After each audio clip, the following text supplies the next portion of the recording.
Alright, so I forgot about you, but I just checked what books I read, and I'm keeping up with my schedule.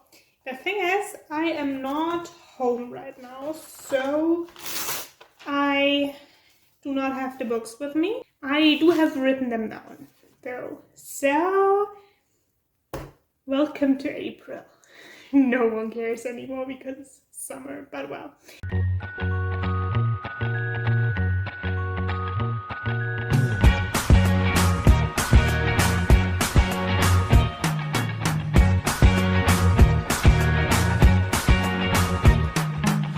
So, in April, 1, 2, 3, 4, 5. I read 5 books, which is really not that many, so we will have time to talk about them.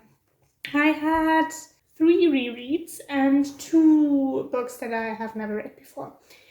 So, my rereads, and to be honest, I hate that word because it's really hard to say, have been Little Fires Everywhere and a German book called Der Scherbensammler, which translates to The Shard Collector, and Absent, which is an English title but a German book as well. So, I have never talked in a video knowingly about Absent, and I think I have never talked about the Scherbensammler either, because that one is quite far back. So I started with Little Fires, and if you have seen my opinion on that one before, you can just skip it. Yes, Little Fires. I liked it the first time I read it. I remember the first time I read it, I walked the dog and I was really confused because there were so many people and I had not seen the show at that point, and I was just like, so there's a baby missing. Who are those people? Why is something burning? Yeah, now the second time around, I have seen the show. I also have read the book before, so it was not as confusing. And I really liked it. And I could focus a little bit more about details, which was also really nice. Yes, I think I liked it the same or a little bit more than the first time around. And the next 2 books are from a series called, well, it's a German series. It's by Monika Veth. And it is the Jette thriller series. I have no idea what the series is called. I think it's Jette something.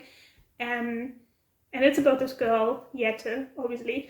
And in the first book, her roommate and friend gets murdered, and she challenges the murderer, and then she obviously gets in danger. It gets in danger, I don't know if that's how you say it. She obviously obviously that is something quite dangerous. You should not do that. But yeah, so she ends up in that whole mess. But I remembered not liking that book that much. So I read the series the first time when I was about 16 or 15, which is 10 years ago now. I feel old. And I enjoyed the whole series. I think the first book was fine, but it was just not. It was fine enough to read on, but now that I reread them, it's a book that I like to skip. I have not listened or read to any other books of the series apart from the one time when I firstly read it with 16, because I somehow lost the books, and I remembered liking the second book and the third book very, very much. So I tried to get them, and it's really hard to get them because they don't sell them anymore for some reason, or it's just really hard to get them, as I said, because they have to order them from some used bookstore, and it's just a whole ordeal to get a hold of them, and I managed with the third one after a few phone calls. And the second one, someone gifted me the second one. So now I could reread them. That's the point I'm trying to make. And I was quite disappointed. So I have read a review from another Goodreads person, and it was really funny because she I think it was a she wrote that they spent the whole book drinking coffee and talking, and nothing happens. And then in the last 5 pages, something happens. But it's basically a coffee commercial. And I was like, nah, it's not. It was amazing. What is she talking about? And then I read them. And I was skipping pages because they were just drinking coffee. And I was like, what is happening? Why is that important? I don't care if you get a second cappuccino or not. Why is that in there?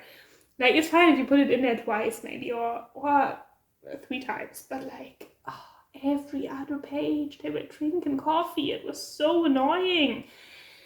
And yeah, I skipped passages because I was just like, I don't care about you drinking coffee. And then she was right, the last 5 or 10 pages were really interesting because then the action came, then something happened, someone was abducted, and then they tried to find her, and then they were abducted, and it was a whole mess. But then it was just over, like this. It was like, so he fell out the window, everything's fine, happy end.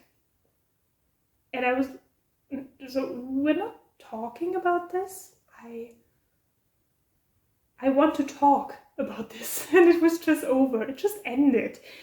Yeah, so I was quite disappointed with both of those books.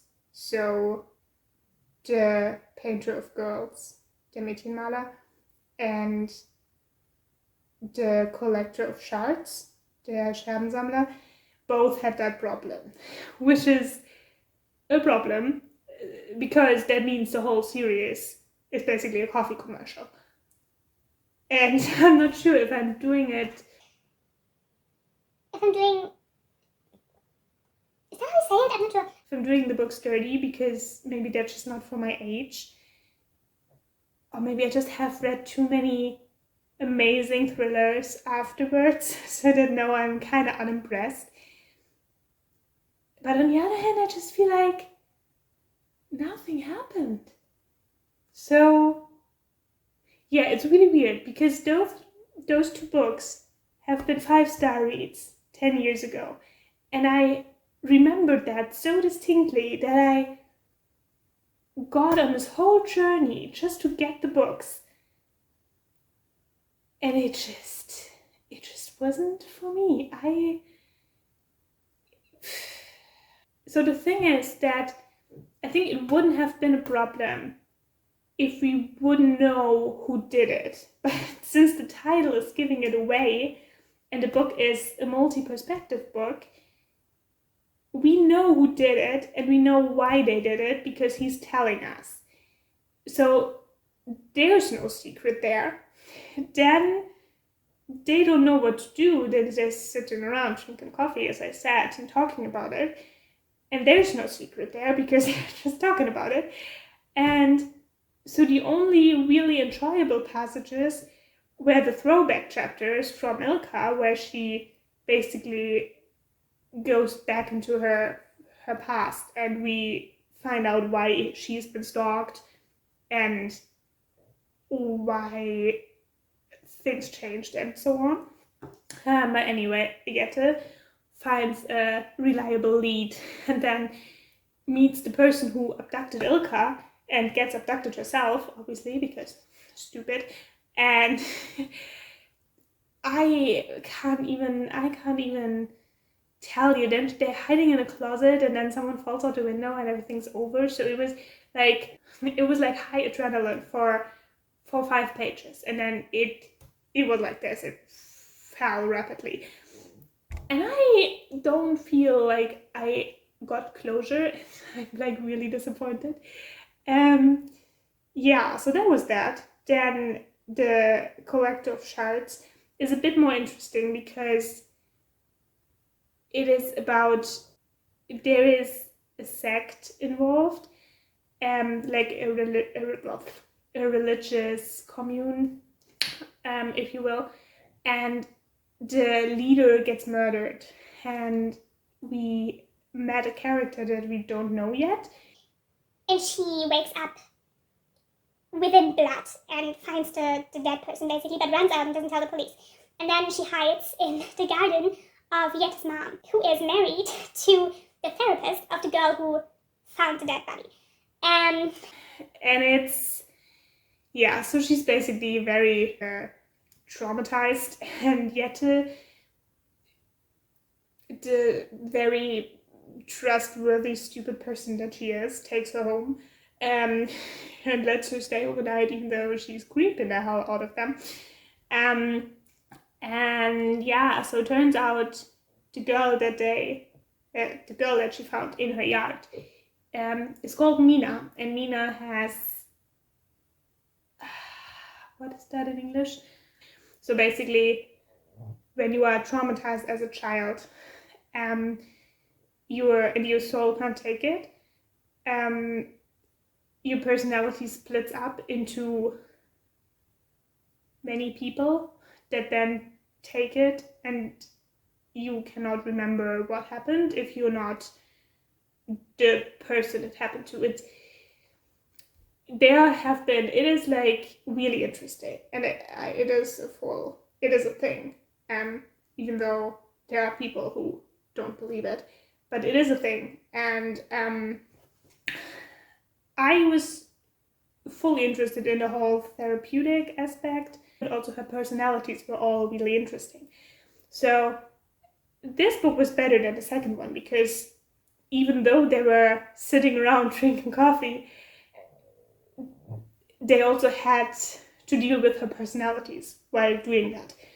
And that was interesting. And so, because she was not really capable of living life, she always got lost, for example, and then she didn't know where she was, and it was really scary and frightening. And it was frightening for me as well as a reader, because the author conveyed it in a really good way, so that was good.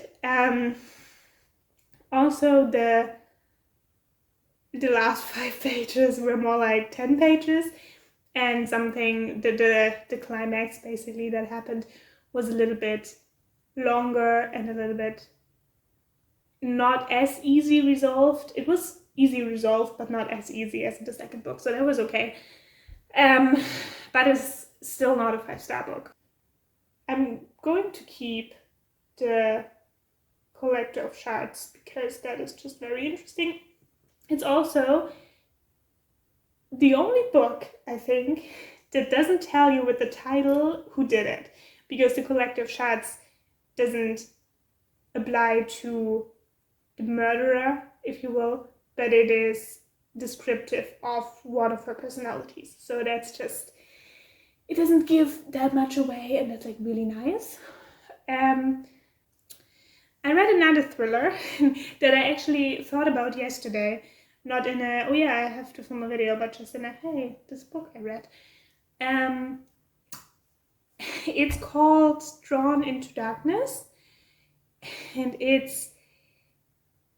is a thriller, but it is a weird one. It is a really perky thriller. It's kind of, so the main character is just really, really quirky and really, she's not a person that you would usually put in a thriller book. So it was really interesting, because usually if you write a thriller or you read a thriller, you have solemn characters and everybody has really deep feelings, and it needs to have this amazing plot, and if something is resolved, then it needs to be resolved in a clever way, and this was just not it. But not in a bad way. It was basically, she did what every reader usually screams at thrillers, and they're just like, just run, god damn it. And she did. And usually they don't, and it was really interesting. And I just feel like that didn't make any sense. But so basically, there's this woman. I have forgotten her name, but I don't think it matters. And she moves away with her dog. She has a dog. And she moves into the middle of nowhere, like literally. So there's only one other house, 10, I don't know, feet down the street. I actually don't know the American metric system, so who knows? Like, it's neighbors a bit farther away, but you can still walk there. And yeah, she has basically a little bungalow in a garden, and that's it. And then she wants to be a nice neighbor, so she walks over there, leaves her dog behind, which is very stupid. Never leave your dog behind, not only because of your dog, but also if you meet a stranger in the middle of nowhere and you have a dog, take the dog. You know what I mean? It's like, they can bite the stranger if necessary, so if you have a dog, why wouldn't you take it? But yeah, that's just a dog-loving part in me. And she knocks at the door and invites herself in because the boy who opens the door is not too keen on letting her in because the man he lives with is not too happy about visitors, and he knows that.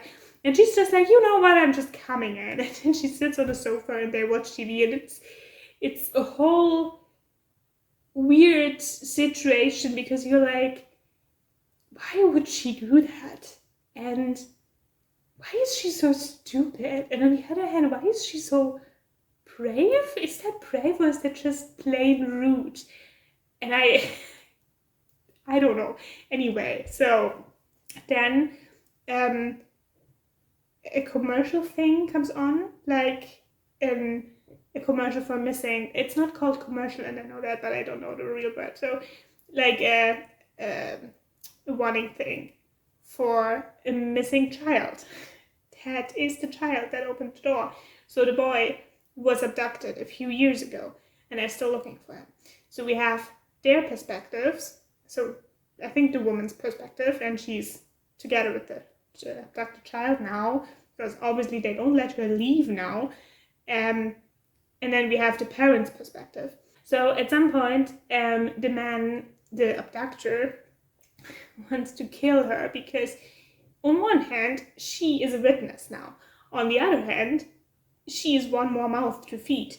And thirdly, she's really annoying. So it's like not in a I want to insult her way, but like I would imagine as a kidnapper I would find her very exhausting.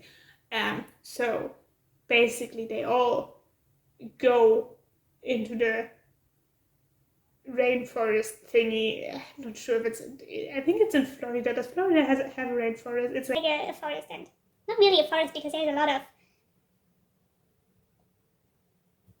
there's a word for it, I don't know. A lot of water in the forest. Not a rainforest, probably. Anyway, and he wants the boy to shoot her, which he doesn't because obviously he's the kidnapper, and I totally understand if he would have shot her because he's traumatized, but usually this is the part where the reader screams like, don't shoot her, shoot him. And he doesn't, but he hits the guy over the head and he, faints or whatever. And then they're both on the run, which is just really funny because she's so funny. And the narrator, because I had an audiobook version for that one, again, is really... She's not someone you would want to be on a run with because she's like not the survival type. And it's just... Yeah, it's an ordeal. And then her sons get involved because they find out that she's missing, and but it was good. It just wasn't as you would expect a thriller to be, but it was something. And as I said, I had to think about it, and I was like, oh, I think I want to listen to that again because I kind of in the mood for that. So I can't remember how much stars I have given it, but I think I will probably reread that at some point because it was just, I don't know, as a writer, I would never write that because I would think, oh, that's too easy, that's too unbelievable. But as a reader, I was like, finally, someone who goes the easy way. Then the last one, no, the least but not last one, In Another Life, that was about a girl. Also, I read a lot of thrillers this month. This was about a girl who was abducted as well when she was 3, and then she got sold. I'm not sure if she got sold, but she got adopted, but the parents didn't know that she was abducted. And then she meets a boy, and the boy was also adopted, but by the parents that are her biological parents. So he grew up with the whole, oh my god, where's our daughter? And he knows the missing posters and so on. And she looks like the altered version of the missing girl. So when he meets her at a rest stop and then later ends up in the same high school, he's like, what the fuck, is that a con artist? And she is just like completely clueless. And then when they get talking, and then he's like, yeah, so you were abducted. Then they try to find out the truth by themselves, and it's like this whole power couple thing. I really like it. So yeah, that was a good one. I have no strong feelings about that book whatsoever, but it was a good book. Yes, and the last book I read is Absent. It's a German book.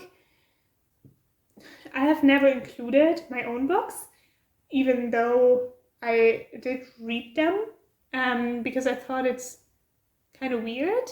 But this time I thought, like, I did not read it because I had to read it, but because I wanted to, and I feel like I can include it then.